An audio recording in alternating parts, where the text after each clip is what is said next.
and I simply remove the telephone jack and plug it into this box here, the modem. I then take another wire from the modem and plug it in where the telephone was. I can then switch on the modem. It's now telling me to phone up the main press cell computer. So it's a very simple connection to make. Extremely simple. I'm now waiting for the computer to answer me. And things are starting to happen. Things are starting to happen. Why did you buy a computer? Well, I was very interested in the new technology and didn't want to be left behind. I don't think it's only for the youngsters at school now. I think us older ones will have to learn a lot about it. What is Internet anyway?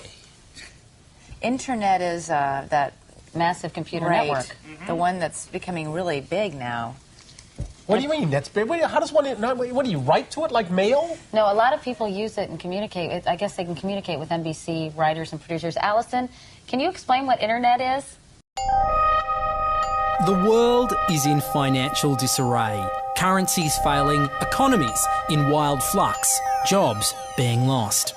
But what if you could build an entirely new economy, one specifically designed for the digital realm? Well, that is the dream behind Bitcoin. Bitcoin, for those of you who don't know, is an electronic online currency that was created in 2009. It was made by someone who did it under the pseudonym Satoshi Nakamoto. Like any economy, you don't want too much too fast because then the value of your currency drops, or so slow that your economy grounds to a halt. It's designed to be a self-stabilising economy. Whether it actually is that way though, well, that is a little bit more complicated. Because some people have said, hey, Bitcoin is the answer to those problems. Are you a believer? Well, Bitcoin is exciting because it shows how cheap it can be. Bitcoin is better than currency in that you don't have to be physically in the same place, and of course for large transactions currency can get pretty inconvenient. And what is Bitcoin? Bitcoin is a currency on the internet.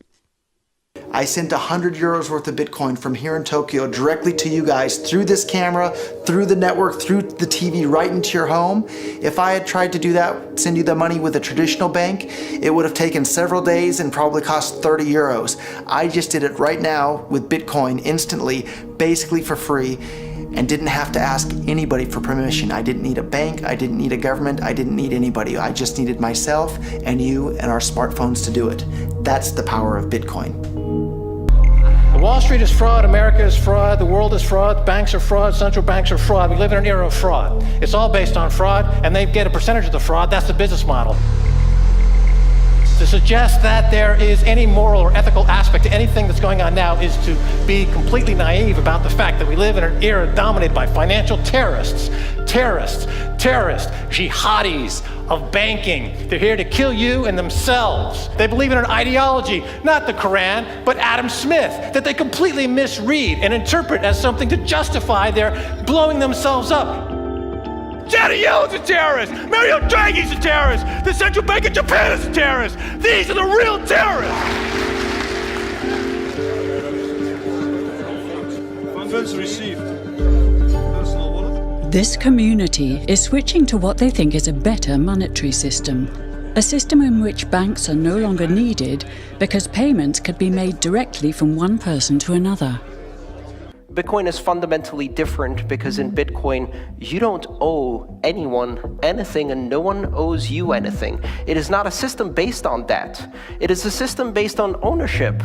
And no one can censor it, no one can seize it, no one can freeze it. It's November the 2nd, 2008, just 6 weeks after the Lehman Brothers collapse. And all over the world, there are panicked debates about how to save the banks.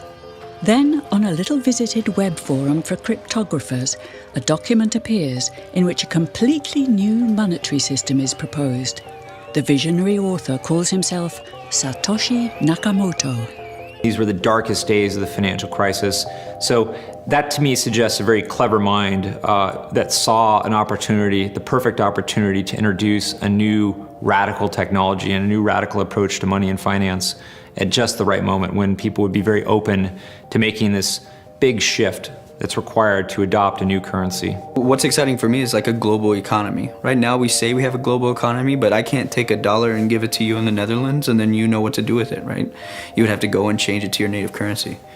And when you kind of eliminate that step and I can just send you one form of payment and you can send me a product in a matter of seconds, that starts to change things from a global perspective. How could this digital coin invented by this Satoshi Nakamoto become hundreds of times more valuable than the dollar?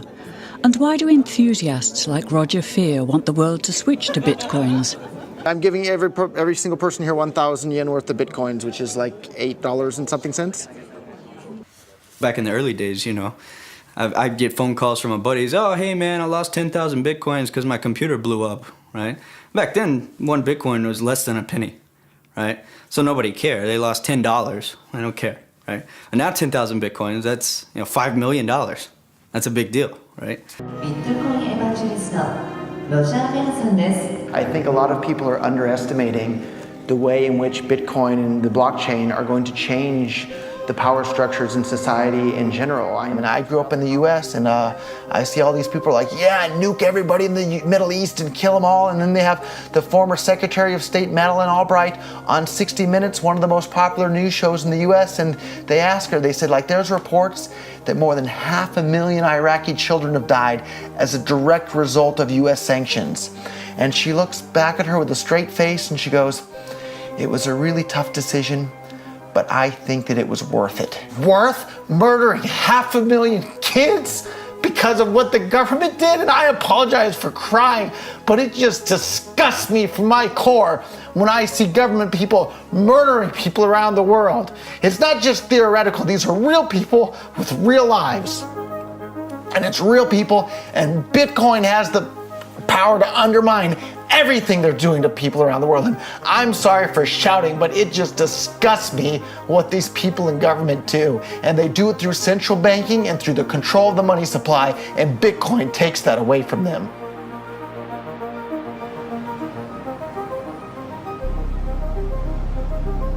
You can buy Bitcoin at the Shell station. Check it out. Good. Got $2. Hit finish. Oh. $2 Bitcoin. Just like that. From this machine. I just turned cash into digital currency.